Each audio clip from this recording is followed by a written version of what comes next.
And we should be live. I'm just gonna give it a minute until I can see that you are indeed here with us in the chat.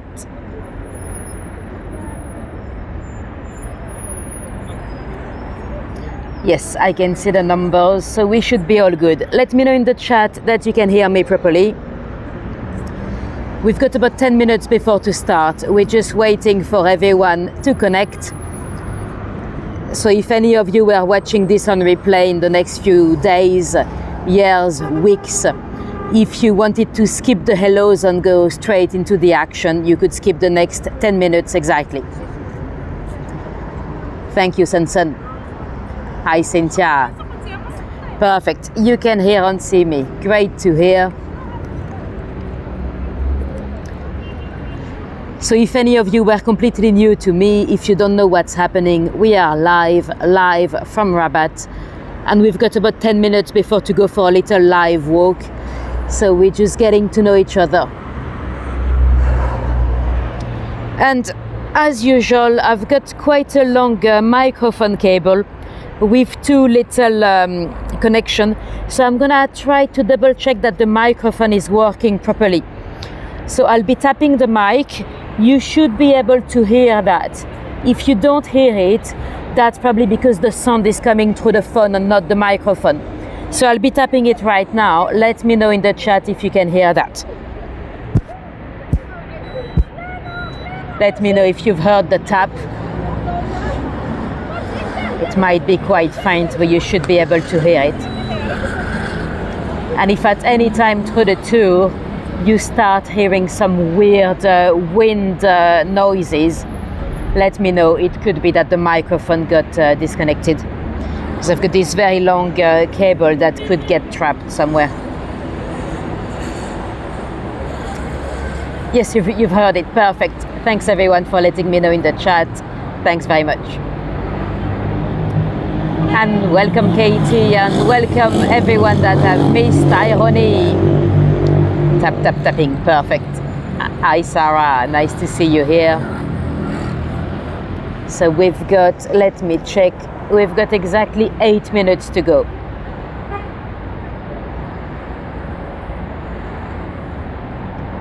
Did any of you come to Rabat in real life, in person? Let me know if you've been here before. Hi Cheryl, nice to see you here.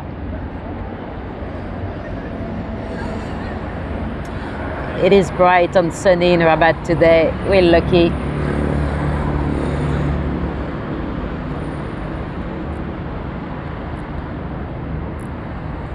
Was it a Morse code? No, I'm not that smart. I don't know how to code anything.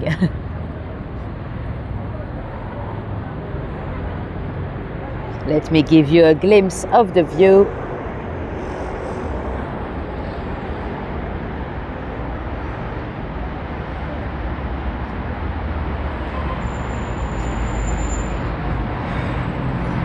You've never been to Morocco? Well, it is a nice country to visit. There's quite a lot to see.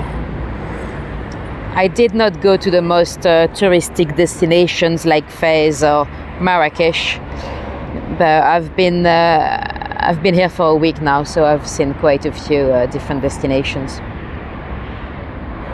And Chas is here. Welcome.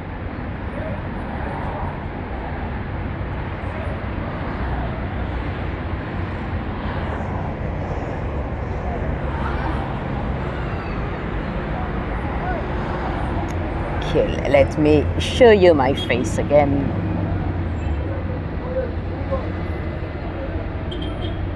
So that's probably not the most exciting street, but I decided to start here just outside of the Medina, because at least I know the signal would be good in here.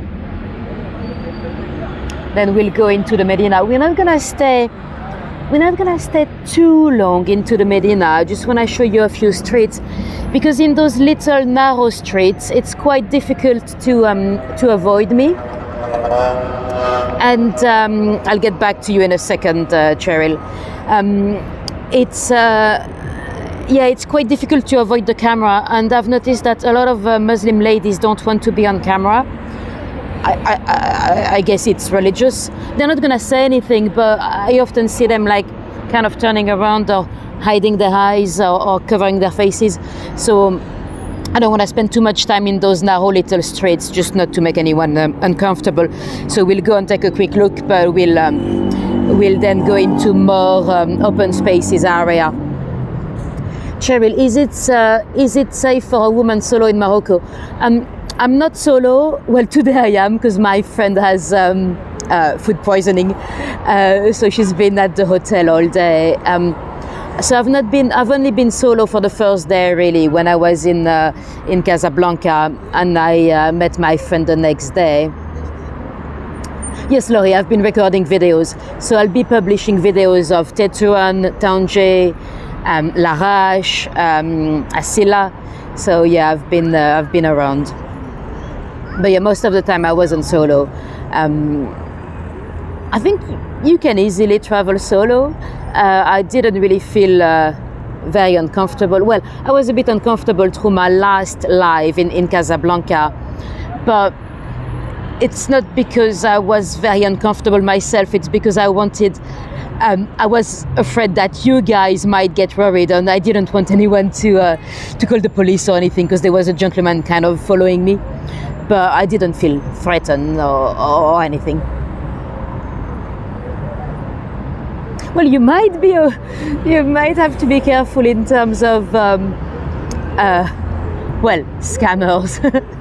I don't want to tell you now, because I'll tell you at the end of the tour. We did accidentally follow a scammer. That was very funny, but we got an upgrade because of that. I'll tell you towards the end of the tour, because if anyone was completely new to me, I wouldn't want them to click on this live and be like, oh, it's crap, it's just a girl telling us her life story. So remind me at the end of the tour. I'll tell you how we followed a scammer. That was very funny. Hi Diane, and welcome everyone that just joined. Lovely to see you around. But yes, I do feel safe. Although you shouldn't trust me on that, because I usually feel safe everywhere when I probably shouldn't be. Let's see what time it is. 3 minutes to go, 3 minutes. And I see I've got an email. If it's any of you leaving me a little tip on PayPal or buy me a coffee or anywhere, thanks very much. I don't see them live on the chat, but it's always very much appreciated. He was very determined. Yeah, but I don't know if he was trying to save me, if he was trying to protect me, or the other way around. I need to try to cover like this to see the chat. Ah, that's better.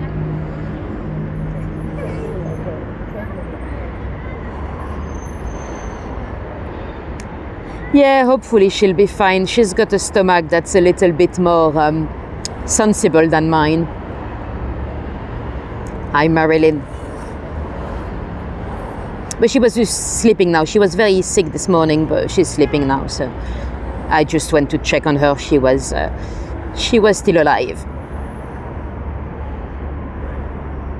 It was actually lucky that it happened today, because we had most days we had to take a coach or a bus or a train. At least today we were right here. So that would have been much more uncomfortable if it happened to her on a train or a coach. Let me see what I've missed.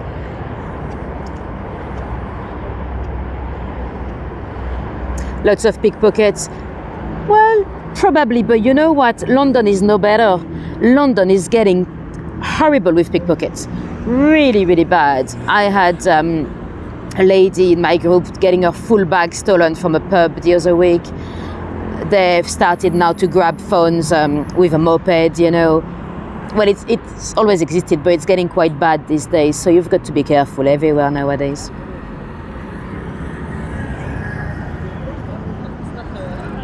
Well, Laurie, I have got very sick once in Colombia.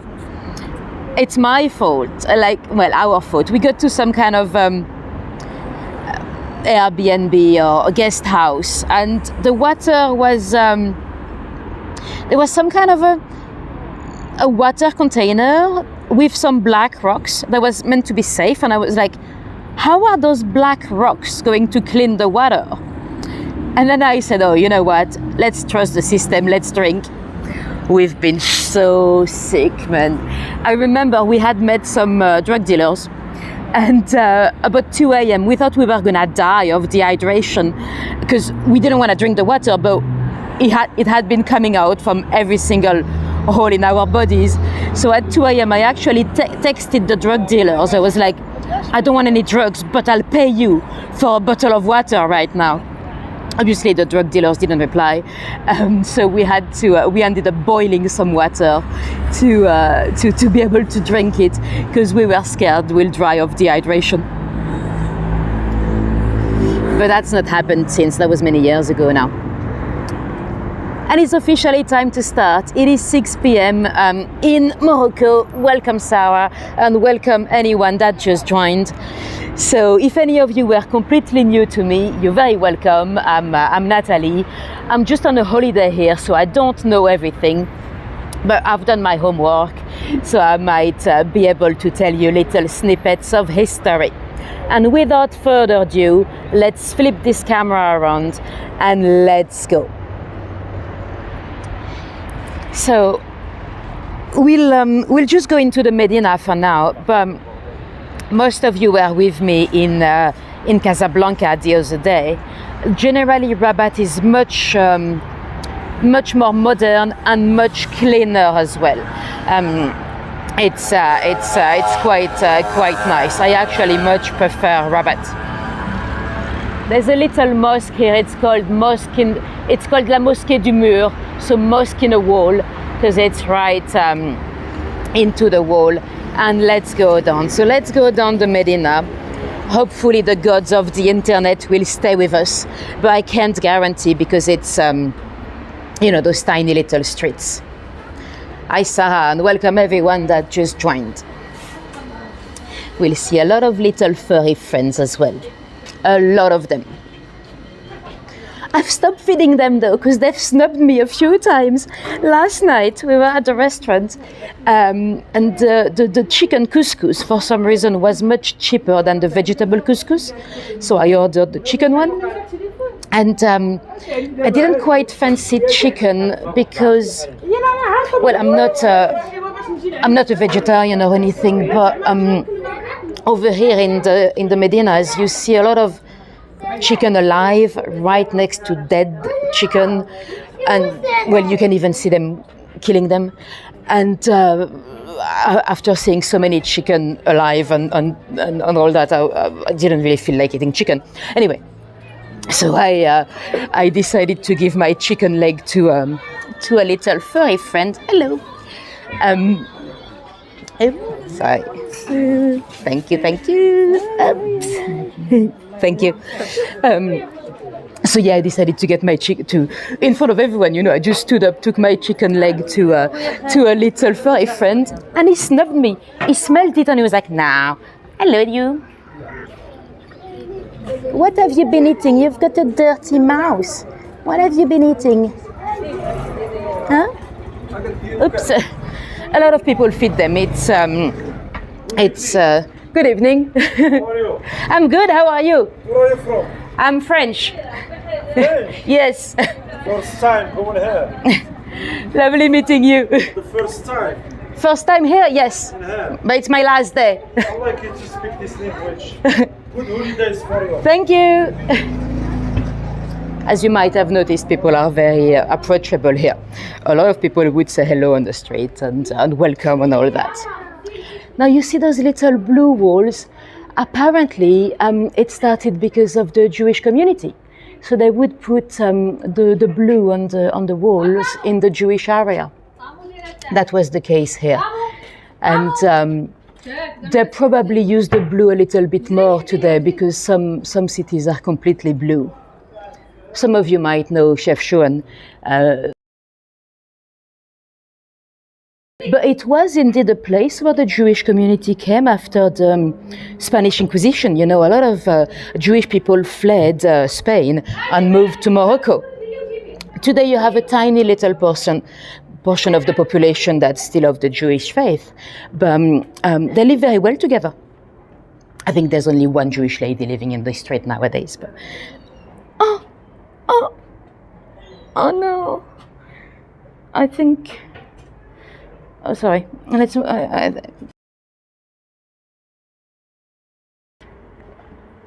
Sorry, I didn't want to put him on camera, but there's a little pussycat. I think he's dead. Sorry, let's move on. I don't want to show you, but I think I saw him this morning, but I think he's dead. Anyway, let's move on. Let's think about something else. Let's go and see the views. We've got those funny birds here. I don't know what they're called, but they're funny. They've got, look at them running.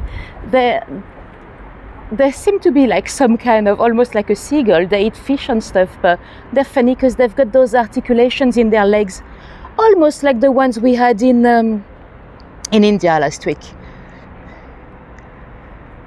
Anyway, so here is well, it didn't seem, it didn't seem like sleeping to me, Rose. But anyway, let's not talk about that. So on the other side, you've got Salé. So Rabat and Salé go together. So Rabat is the capital. Although some say that Casablanca is more like the economical capital, really. Rabat is probably far more touristy as well than Casablanca. And the river, it's the, I think it's called Oued Bouregreg, the river. And on the other side, it seems much more modern from here, but actually the Medina of Salé, behind those new buildings, it's the oldest Medina here. Salé was already a town at the time of the Roman Empire, known as Sala. And today you can still cross over with one of those little boats. Oh, there's a bridge a bit further up. And at some point, would you believe, it was an independent republic. It was a pirate republic known as the Independent Republic of Salé. Its name was infamous because what happened is that you had those Moriscos that left Spain. Those so-called Moriscos, they were people. Hello. Hello. Bien, et tu? Live. Yes, I'm live on YouTube. So the part of Spain was once under. Had once been conquered by some people of the Muslim faith, and then they left. But some stayed, and they had converted to Catholicism, but the Spanish suspected them of still practicing the Muslim faith. To be fair, the Spanish were probably right, because some of their kids were magically circumcised, and they would say, no, he was born that way. So those Moriscos, they didn't really feel like they belonged in Spain because they were still, in their heart, they were still Muslims. And the Muslims didn't really want them either because they were Catholics. And anyway, eventually they were expelled out of Spain. And the Spanish authorities, they kept their belongings, they kept their wives and kids. And some of them decided to move here and become pirates. So they founded the Independent Republic of Salé. So all across the river there, that's Salé. And allegedly, even a little bit before that, there's a guy you might have heard of that visited. His name was John Ward, also known as Yusuf Reis. That's the guy that inspired Jack Sparrow. So he allegedly visited the fortress of Salé before. Anyway, those groups of new pirates were gathering here in Salé, and they had their own mini republic. There's one in particular that became infamous. It's a gentleman, known as Jan Janssen. I have to check where I'm walking because the floor is not very straight, and with some steps as well. So Jan Janssen, or John Johnson if you Anglicize it, he was a Dutch privateer, and he had been captured by by some Algerian pirates. Now, those pirates, they were known, you might have heard the term, they were known as the Barbary pirates. There were some horrible pirates that they worked for at the time of the Ottoman Empire. Now, Morocco was never under the Ottoman. The Ottoman, they did come all the way down to Fez, and they did put on a sultan that was, let's say, easily manageable. That was on the Ottoman side, but they never fully took Morocco. So the pirates here were not part of those Ottoman pirates. Let me very quickly show you one of the main streets of the Medina, with a lot of traders. It's called Soukia Street, I think, from Souk. But again, I don't want to go in there because it's going to be very, very busy, and I don't want to put too many people on camera. So we'll go down towards. C'est pas une photo, c'est un live, monsieur. So let's go down towards the river. It's gonna be much quieter. We'll have more space. So anyway, Jan Janssen, he got captured by those Algerian pirates. You'd have to know that at the time there was a lot of white Christian slavery. You know, those pirates in the north coast of Africa, really, they were only doing what the Europeans were doing. But the European pirates, they were privateers, you know. The Barbary pirates, they were barbaric, when really they were doing the same thing. So they wanted to do the same thing as the Europeans, so they started to take slaves, Christian slaves. And one of the way to get out of slavery was, well, you could have a ransom. If you had money, your loved ones could pay a ransom, or you could also convert to Islam. And I mean, it's the numbers of people that have been taken. It's quite astonishing. I never knew there was apparently was over 1 million. The white slaves, and some of them were being sold in Salé across the river here.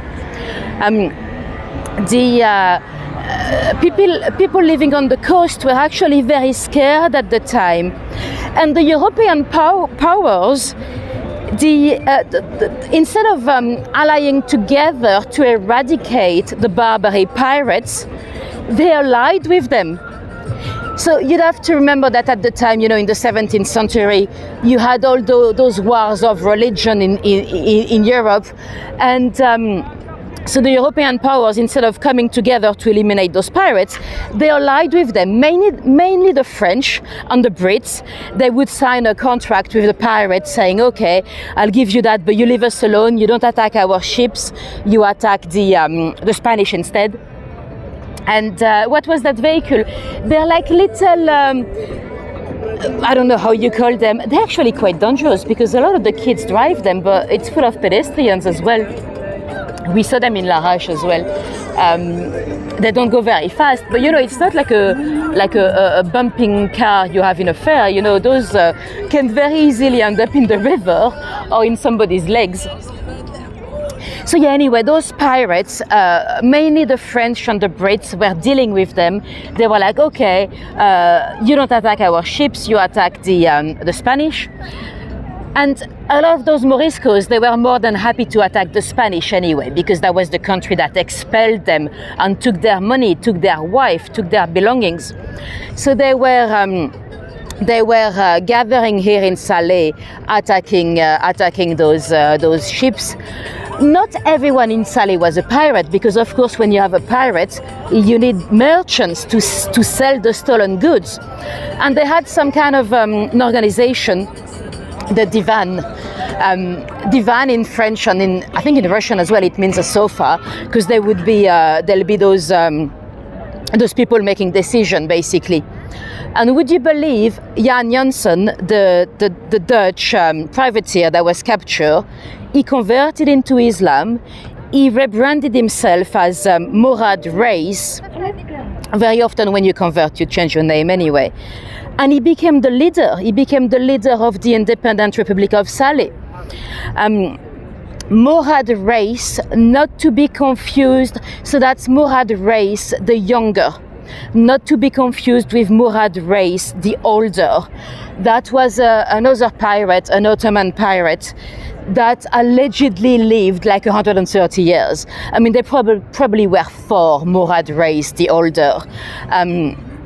If you look at his Wikipedia page, like he's done so much. I mean, it's hard to believe that a single pirate could have done so much. So that was a completely independent, completely different Morad Reis. Jan Janssen probably took the name Morad Reis because it was a name that was feared in the Mediterranean already. And so he became the leader of the independent Republic of Salé, and he actually raided Wales, and he went all the way to Iceland, would you believe, to take some slaves and money and all that. And we've got a lovely boat here. It's called Le Do. No, thank you. and it's a bar, so it's a bar and restaurant. We went in there for a little drink last night. It's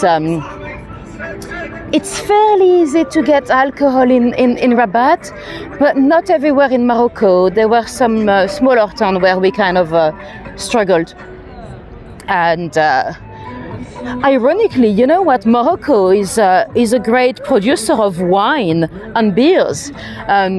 You've got the Casablanca beer, it's a lager, you've got a lot of wines. Some people do drink here. I was chatting to somebody the other day. They said that apparently what the Quran has to say about alcohol is quite debatable. They definitely say you shouldn't go and pray when you're drunk, and obviously they have to pray 5 times a day, so they shouldn't go to the mosque when they're drunk. That's definitely in the Quran. But you know, in terms of in the evening, you don't go back to pray late in the evening, so you know. And what I didn't realize about Islam is that the Prophet Muhammad, I didn't quite realize, but he was in contact with God for a number of years, I think 23 years. So the instructions, they kept coming, you know, as opposed to the 10 Commandments, for example, that came in one go, you know. Because the Arabs before the Prophet Muhammad, they used to drink a lot. Apparently they were doing some drunken poetry competitions. So obviously when you want to change the way of living for so many people, so suddenly you have to do it in different steps. Yeah, apparently there are many different interpretations of the Quran and stuff. So some people are a bit more flexible on alcohol. And they definitely enjoy a lot of funny cigarettes. In Tétouan, there are some plantations of weed on the mountains. A lot of people have tried to offer us some tours to go and see the weed plantations. So there are a lot of people enjoying being slightly intoxicated. Anyway. Now, this is the kasbah. So straight ahead, that's the kasbah. That's from, I think, 12th century or 13th century. So kasbah, it's a fortress. So that's there was the dynasty at the time that created that as a defense. And we'll go up here to go into the kasbah to have a nice view on the sunset.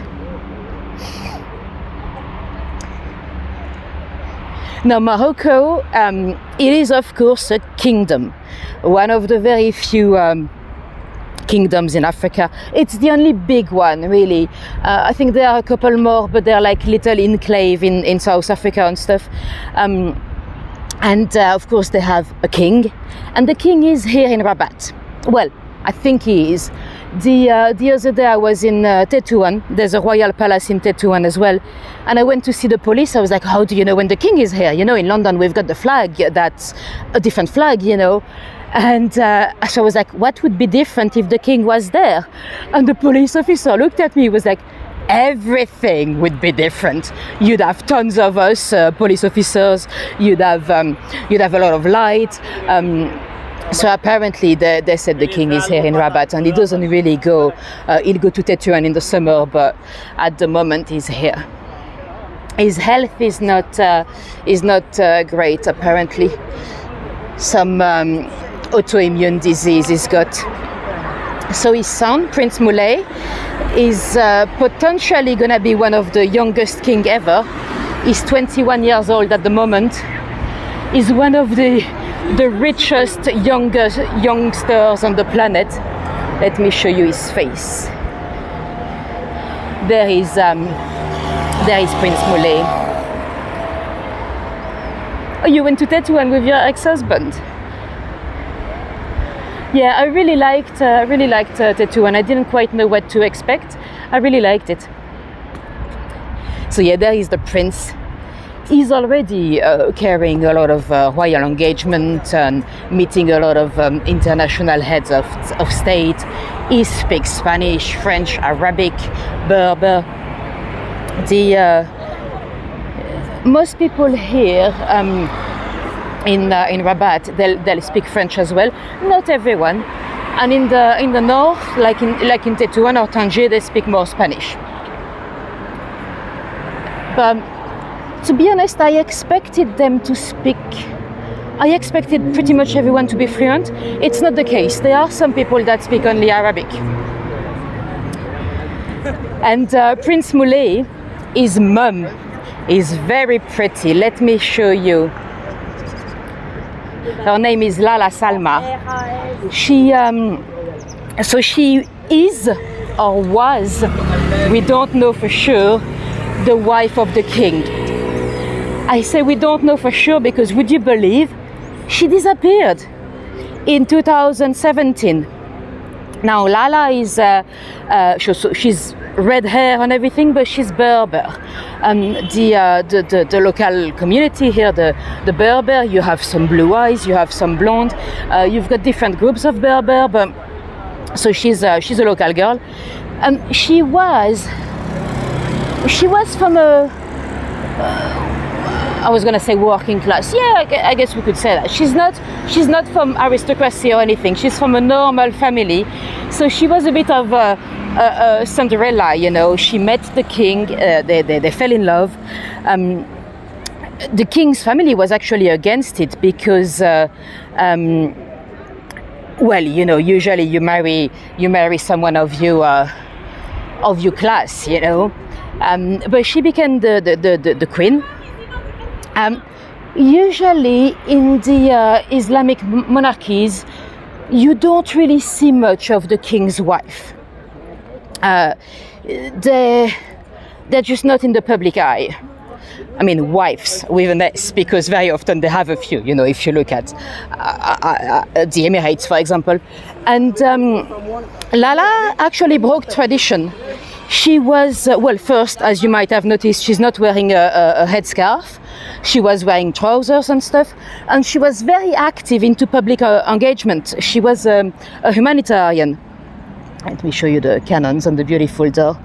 She was very often, well, she went to the royal wedding of William and Kate in London. She was very active with charities, pretty much like our royals in the UK, you know, pretty much like a Lady Di of Morocco, really. She was fighting with cancer charities, you know. She was also trying to prevent AIDS in Africa. So she was a very popular humanitarian. And in 2017, she disappeared from the public eye. well, she's probably still alive. There have been a few photos of her. She's been seen in 2019 and in 2021. We can assume that it was just a divorce. The king didn't feel the need to explain.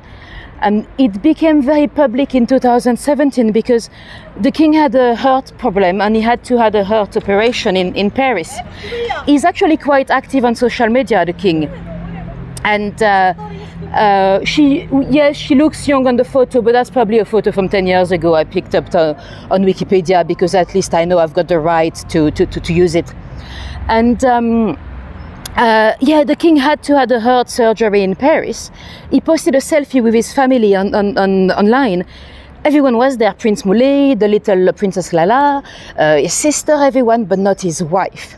So that led to a lot of speculation, but apparently the local press here, they are not allowed to speculate, and the king doesn't feel the need to explain, which is very different from us in the UK, right?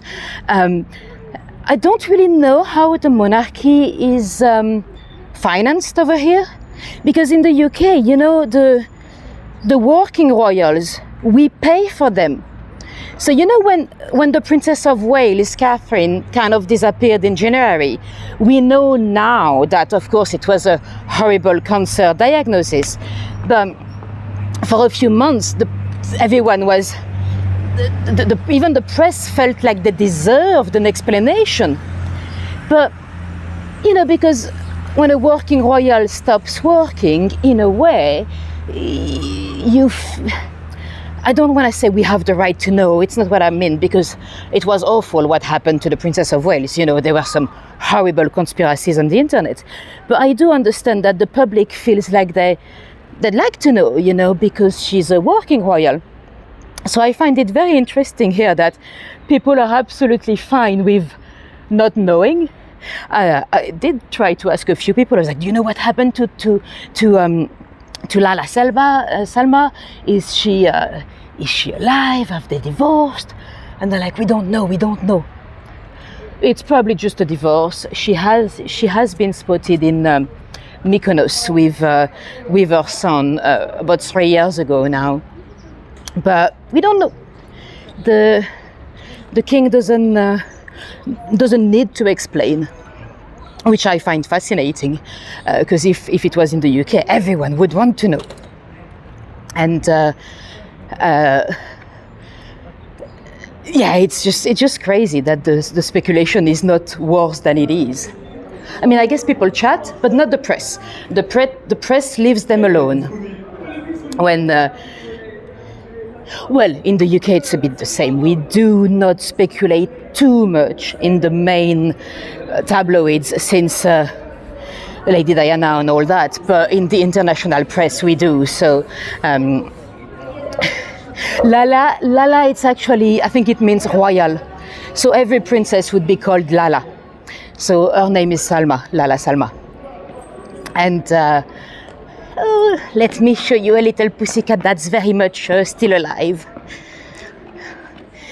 They haven't been here, so they have quite a few of them. Mummy, are you gonna let me film the little ones? Hey, come. Oh. There are a lot of them everywhere. Those ones look fairly healthy. Some of them, hello, you wanna give me a cuddle? Sadly, some of them have eye infections and stuff, but cats here probably even more than they are in Greece, for example. But people do feed them. I've seen a lot of people giving them some food. So yeah, I don't know what happened to Lala, and I don't want to speculate too much because there were some crazy conspiracy theories as well, probably completely rubbish. But some people were saying that maybe Lala knew that the king was gay. To be fair, the king has only one wife, which is very unusual. Usually they take 2 or 3. So yes, some people said that maybe Lala knew that he was gay and she was going to expose him, and that and that maybe the king's sister murdered her. Probably full rubbish, but that's what happened when you don't know. You know, you just speculate. Oh, let me see, there were some babies here. Oh no, sorry, because there was a spot with tiny, tiny, tiny little babies this morning. I mean, pussy babies, not babies, babies. And you see a lot of juices in Morocco. Be careful when you order a juice. You don't always get what you order. The first night, you know, when I was in Casa and I had a tea, a mint tea, I had also ordered a carrot juice. When the juice arrived, it was orange with maybe like 10% of carrot. And I was like, okay, that's odd. I didn't complain. The next morning, I asked for a ginger juice. When it came, it was orange with maybe 10% of ginger. I was like, okay, I'm not gonna complain, but again, that's not what I ordered. And the next night, I had already told my friend to be careful with the juices because you never get what you order. And we had the weirdest conversation. She asked for a jus de pomme, so an apple juice. She didn't realize that pomme was actually apple. She thought it was pomegranate, but it doesn't matter. And she said, the lady said, yes, pomme and orange. And we were like, no, just pomme. And the lady said, well, with milk, it's gonna be disgusting. And we were like, no milk. I mean, I was like, no milk. And I told my friend, she's telling you she wants to put milk in it. And then the lady is like, I speak very good English, I can tell her, she understands. And I was like, no, I don't think she understands that she wanted to put milk in an apple juice. And then I asked for an avocado juice. And she's like, with milk? And I just hesitated for a second. And then she goes, well, with orange, it's gonna be disgusting. I was like, didn't mention any orange, did I? And I realized since that here a juice is always pretty much always mixed with either orange or milk. So if you have strawberries, it's gonna go with milk. If you have ginger, it's gonna go with orange. If you have avocado, it's gonna go with milk. If you have bananas, it's gonna go with milk, for example. So they always mix it with something, and they don't necessarily let you know on the menu. So that was interesting. Anyway, let's go towards the fourth part of the kasbah to show you the view. You may have fleas. Well, my friend is always like, don't touch them, don't touch them. I touch all of them anyway. Right, here we are. So you'll have the view on the Atlantic. Oops, I'm gonna have to flip my hat around because I don't want it to fly away. There we go, perfect timing for a bit of a sunset. Yeah, the walls are very clean and white. I suspect they paint them quite often.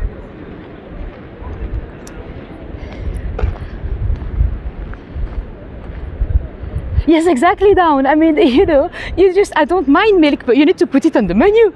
We need to know. But I guess once you know, after 24 hours, I realized that it's always milk or orange. Right, let me show you Salé first. And the moon is out. I think it's full moon tonight. It's the first full moon of the year. So let me show you the view on Salé on the river.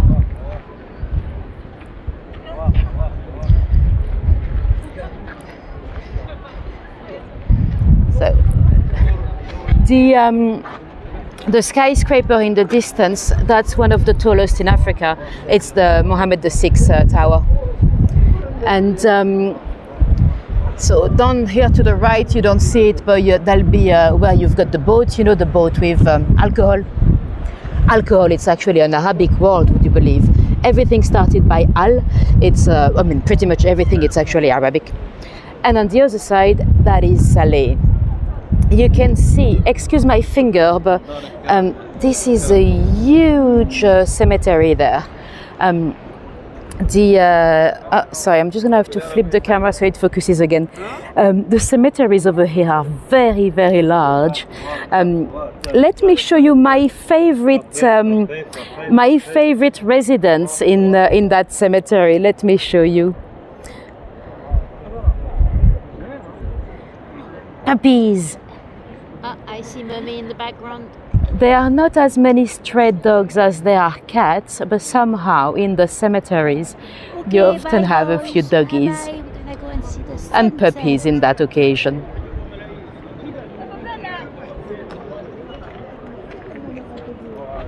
Let me move the video.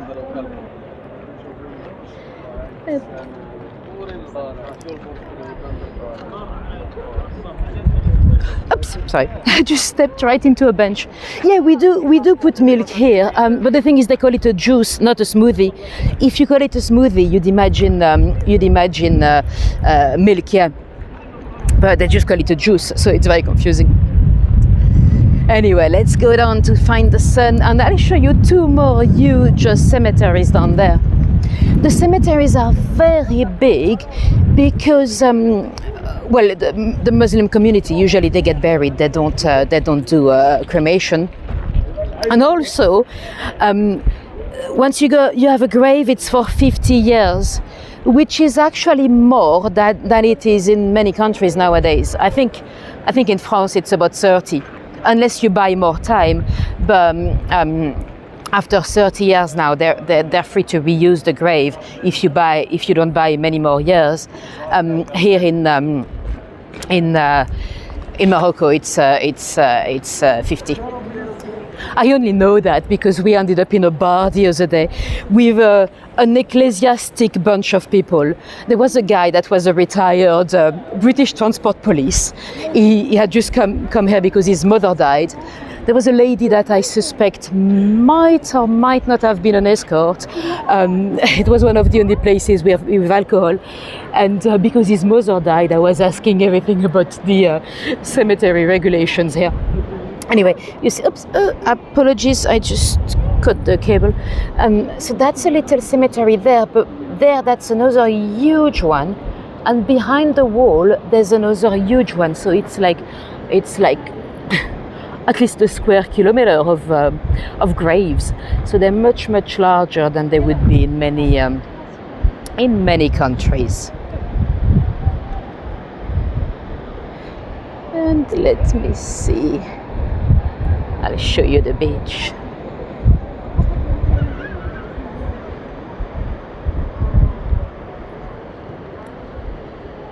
And the sun is about to go. And you know what? I see the gate is still open at the bottom, so we can go down one level. Oh, and I said I would tell you about following the scammers. So, when we got here yesterday, we had booked a room in a hotel that we knew was not going to be great.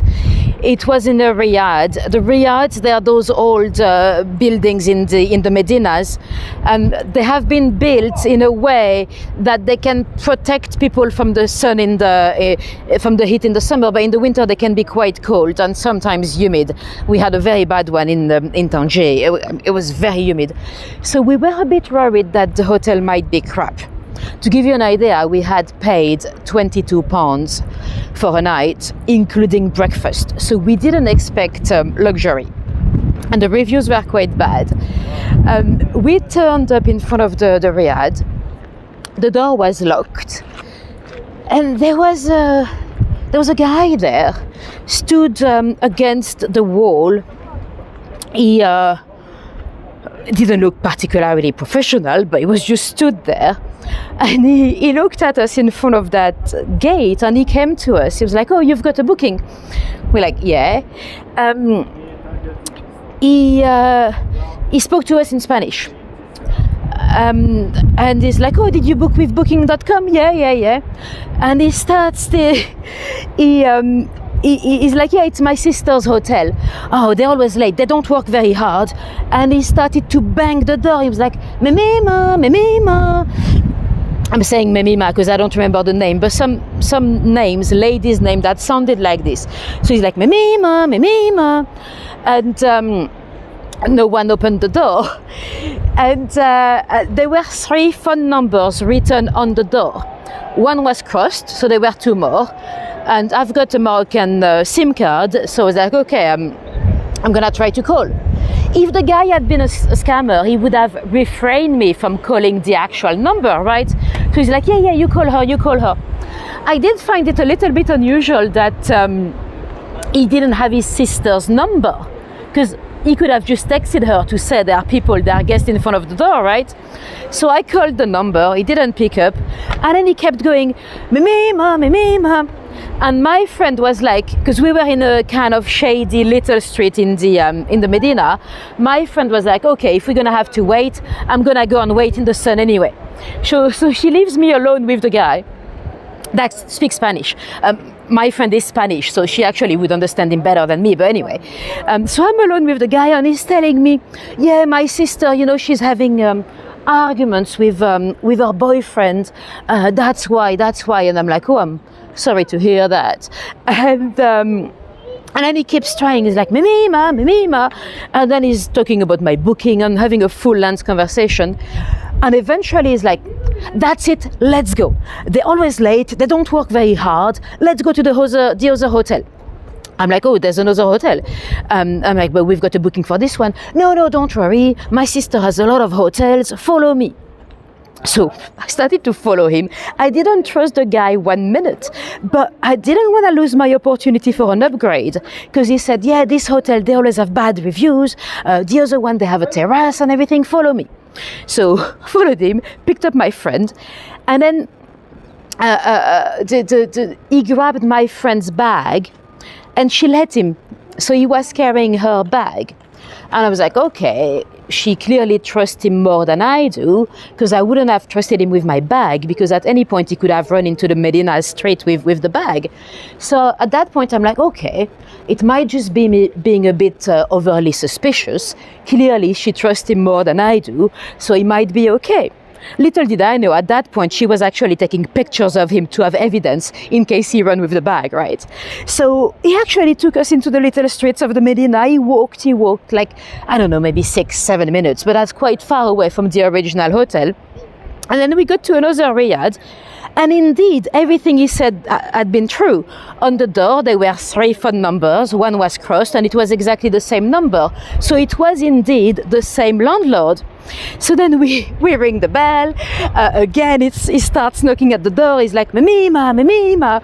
And I'm like, but is it gonna be the same price if it's a better hotel? Yeah, don't worry, yeah.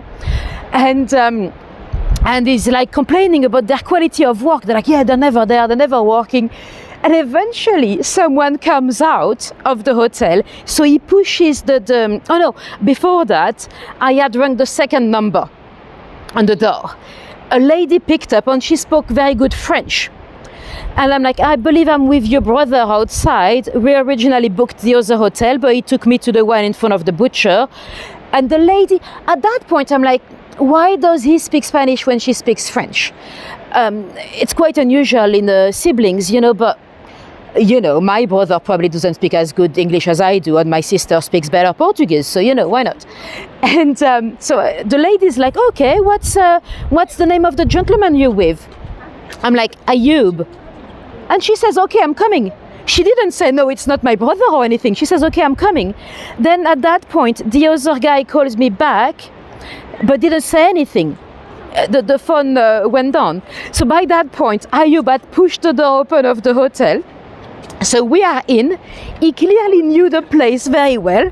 He took us into a tour of all the different rooms, and we were like, yeah, but we booked a room with a toilet, not a shared toilet. He's like, okay, I'll take you to the top floor. He showed us an amazing room. I just couldn't believe that we could have that room for £22 a night, Well, amazing. Not that amazing, because it was in a riad and the room was actually connected to the corridors, so you couldn't fully close the rooms. So if you, I don't know, if you were a young couple on the honeymoon, you probably wouldn't have much intimacy. But anyway, so at that point I'm like, there's no way we can have that amazing room, right? And he's like, yeah, the boss is coming. So he took us to the terrace.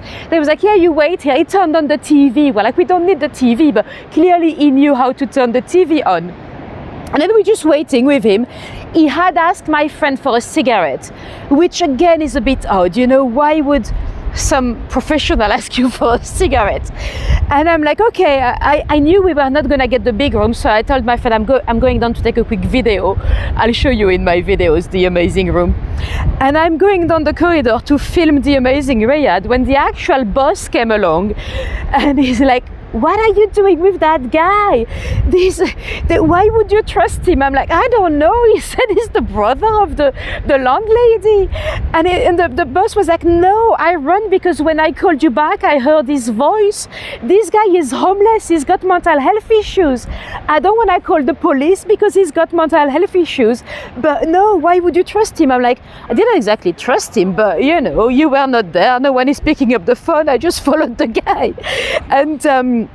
And eventually, because, well, you know what, I still don't fully know what to believe, because for someone that was homeless and annoying, he was kicked out, but very nicely. I think they knew him more than they admit. But anyway, he kicked the guy away, and we were already there at the nicer hotel. So the guy was like, well, now that you're here, do you want to stay here? I'm like, yes, sure. The room we had booked, there was a little bit of a mistake anyway on booking. They said it was 200 square meters. That's like half a football pitch. So we knew that couldn't be right in the Medina, right? But we're like, by the way, the room is quite big on booking. And we did have, we were meant to have a normal toilet, not a shared toilet. So he was like, okay, you know what? I give you the toilet upstairs. It's only yours. Only you can use it. My friend probably regrets it now because she's got food poisoning. She probably would have preferred a private toilet. But yeah, now we've got a lovely room in a lovely little hotel with a terrace, a shared terrace upstairs. All of that because we met a scammer on the street. Well, I don't know if I can call him a scammer because he didn't ask us for any money. He didn't steal anything apart from asking for a cigarette. And the actual boss was like, oh yeah, he would have asked for money, he would have wanted your money. But I still think the actual boss knows him a bit more than they admit. Maybe he was actually the brother of the boss. The boss, my understanding is that she actually lives in Switzerland. That's why the very good French. And maybe she does have an estranged brother with mental health issues, and she doesn't want to admit it to her staff. I don't know, but that was just weird and so funny. I mean, you know, luckily he didn't ask for. I mean, if anything, we won. We didn't lose anything. We won a better room, because I think the other Riyadh was actually quite bad. But yeah, that was funny. So yeah, you should be careful not to follow the wrong people down the street. Let me show you a last view on the sunset.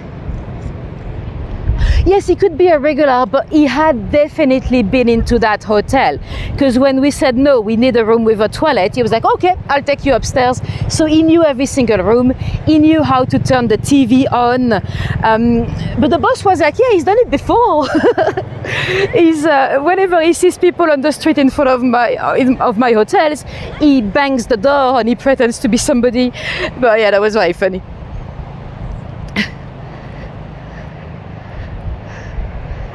And the weird thing, because the boss was like, why did you trust him? He doesn't have the keys.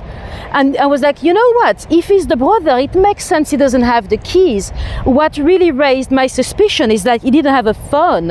Why wouldn't he text his sister? You know, everyone's got a phone nowadays. If I saw some customers of my siblings on the street, I would text my sibling and that's it, you know. But yeah, that was very funny. And the both of us were actually very suspicious, but we thought, if he's really taking us to a better hotel, we knew we had something booked that was not ideal, and that was the only location where we had booked 2 nights. So, you know, was he a ghost? No, it was very much, very much real. Anyway, see here on the beaches and the riverside, you can rent some chairs. Not beach chairs, just chairs. And sadly, I'm hoping it's better in the summer, but sadly, it's quite polluted on the sand. I think in the summer when it's very touristy and stuff, they might clean it, but at the moment it doesn't look great. And it's quite wavy. See in the distance, it's quite wavy. I did not have a swim. Well, it's not really warm enough for a swim anyway. I probably would have if I didn't lose my swimming suit in India. But yeah, it's still nice to come in January because everything is quieter and you probably get better prices in the hotels and stuff. But not warm enough to enjoy the beaches and go for a swim, sadly. Anyway, that's gonna be the end of the tour. Let me flip this camera around and let me know in the chat if you have any questions about anything before we go. So that was my last live stream from abroad. I'll be back in London tomorrow, and I hear it's quite cold.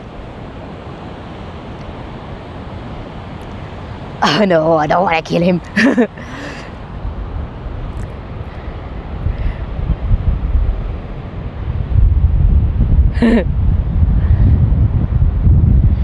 Rose, I left it in a taxi, in a Uber.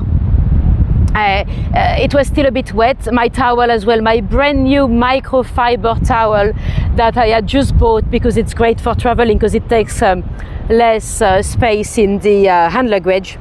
So I've lost my swimwear and my towel. The towel I don't mind, but the swimwear, it's difficult for me to find a swimwear that I feel comfortable in. So I was very gutted to lose it, but hey ho, you always leave a little bit of you when you travel. Thanks, Linda. Thanks very much. Oops, sorry. And thank you, Diane. If any of you drop me a little tip on PayPal or buy me a coffee as well, that's very, very much appreciated. And if any of you were completely new to me, if you've just randomly clicked on this live, and if you wanted to see a bit more of me, make sure you subscribe to the channel, so you'll be able to know when I go live again. And if you always end up watching the replays, if you don't know how to join a live as it's live, the best way to do it is to subscribe to the channel. And then you want to click on the little notification bell. It says notify me, and you can choose for everything or not. This way you'll get notified when I go live. Thanks, Sarah. Thanks, Herbie. Thanks everyone for joining tonight. I'll see most of you, I hope, in Fenchurch Street. We're back to the Monopoly tours in about a week from now, so we'll go back towards the city of London, and hopefully I'll be scheduling some more in the next week or so. And I don't see any questions, so I'm gonna get going. Thank you very much for joining tonight. Have a great evening or a great morning, whatever time it is for you, wherever you are in the world. And I'll see you soon. Bye bye.